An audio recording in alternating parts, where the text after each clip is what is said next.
दोस्तों स्वागत है आपका होम टॉपर्स डिटेल पर।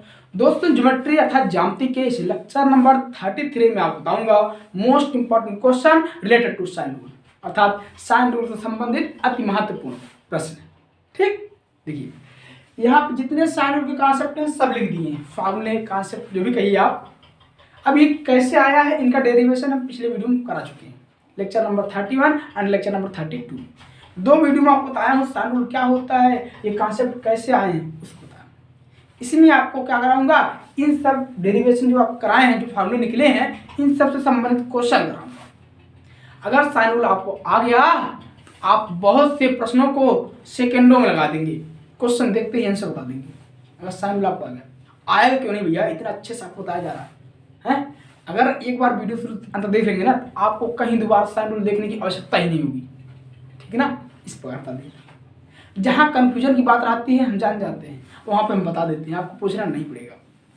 ठीक, हम जानते हैं आपको कहाँ पर समझ आ रहा है, कहाँ पर नहीं आ रहा है, हम जानते हैं। आपके क्वेश्चन पूछने से पहले हम बता देते हैं। ठीक, यही कॉन्सेप्ट है। इसको पढ़ना कैसे, याद कैसे करना आप बता दे रहा हूँ, लेकिन इसका डेरिवेशन अगर आपको देखना हो तो पिछले वीडियो देखिएगा, पिछले वीडियो को जरूर देख लीजिएगा। ठीक, जैसे आपका CGL का एग्जाम हो गया, CHSL हो गया, MTS हो गया, रेलवे हो गया, ऐसे कई एग्जाम कंपटीशन की, उसमें क्वेश्चन इससे ज़्यादा पूछ लेता है, बहुत इंपॉर्टेंट टॉपिक है। तो अगर आपको ये आता रहेगा ना तो आप क्वेश्चन सेकंडों में लगा देंगे। कंपटीशन एग्जाम में भैया टाइम वैल्यू होती है, कितने कम समय में कितना ज़्यादा क्वेश्चन सॉल्व करते हैं, वहाँ पर टाइम पता नहीं चलता, इतना टाइम भागता है। हैं, तो चलिए अब देखिए इसको याद कैसे करना है। ठीक ना, आप इसका स्क्रीनशॉट ले सकते हैं या वीडियो को रोक कर लिख सकते हैं। हम बता रहा हूँ कैसे याद करना है, कैसे पढ़ना है। इसका आप पहले लिख लीजिए इसको।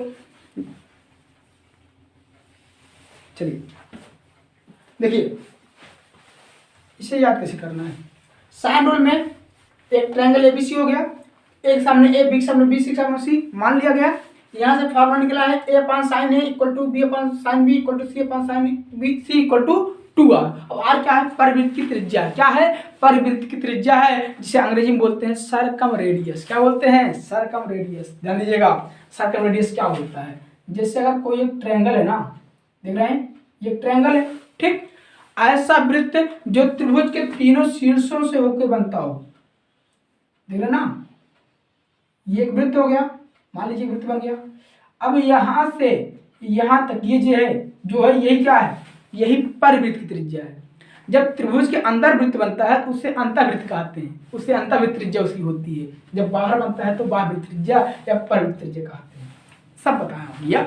ठीक, तो ये आपको सुना नहीं। अब देखिएगा, अब यही तीनों बात देखिए।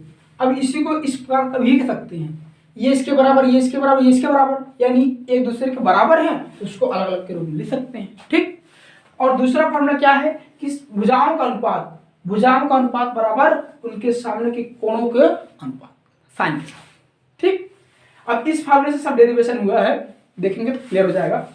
अब ये जो आपको दिखे हैं ट्रायंगल बनाया गया है, बहुत इंपॉर्टेंट है।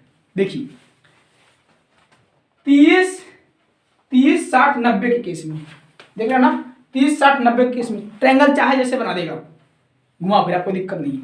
बस आपको याद क्या रखना है कि 30 डिग्री के सामने 1 यूनिट होता है, 60 डिग्री के सामने √3 यूनिट होता है, और 90 डिग्री के सामने 2 यूनिट होता है। इतना याद करना है, याद रखना है भैया। अब इसी को इस प्रकार से कोई दिक्कत नहीं। देखिए 30 है 1 यूनिट, 60 है √3, 90 है 2। यहाँ इसको इस बार घुमा सकता है, कोई दिक्कत नहीं। 30 सामने √3 यूनिट, सॉरी 60 सामने √3 यूनिट, 30 सामने 1, 90 के सामने 2, 30, 60, 90 के केस में। ठीक, अब देखते हैं चौथा 45, 45, 90 के केस में। 45, 45, 90 के केस में 45 डिग्री के सामने 1 यूनिट होता है, 45 डिग्री के सामने 1 यूनिट होता है भैया। देखिए ये भी 45 1 यूनिट, ये भी 45 1 यूनिट, लेकिन 90 डिग्री के सामने √2 यूनिट होता है। ये आपको याद रहना चाहिए, तब क्वेश्चन आप लगा लेंगे, तभी क्वेश्चन लगेगा। ये देखिए 15, 75, 90, 15, 75, 90 के केस में 15 डिग्री के सामने √3 - 1 यूनिट, 75 डिग्री के सामने √3 + 1 यूनिट, और 90 डिग्री के सामने 2√2 यूनिट। ओके, देखिए अब यहाँ पे 75, यहाँ पे 15 कर दें, यहाँ 75, कोई दिक्कत नहीं है भैया। 15 को 75, 75 15 कर दें, मतलब अगर यहाँ 75 हो गया, यहाँ पे 15 हो गया, तो भी कोई दिक्कत नहीं है। आप बस बताए हैं वही याद रखिए कि 15 डिग्री के सामने √3 -1 यूनिट और 75 के सामने √3 +1 यूनिट और 90 के सामने 2√2 यूनिट। यहाँ पे कंफ्यूजन होगी कहाँ पे, माइनस वाले में, कि 15 के सामने √3 -1 होता है कि 75 के सामने होता है, 75 डिग्री के सामने √3 +1 होता है 15 के सामने होता है। तो याद कैसे करना, देखिए जो 15 डिग्री है 75 डिग्री से छोटा है कि नहीं, तो जब किसी संख्या में से घटाते हैं तो छोटी वैल्यू आती है और जोड़ते हैं तो बड़ी वैल्यू आती है।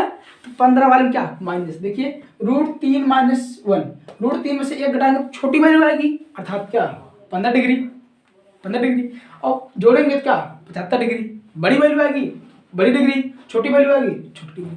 अब कन्फ्यूजन नहीं होगा कहाँ प्लस माइनस, यहाँ पर कन्फ्यूजन आपको हो सकता था।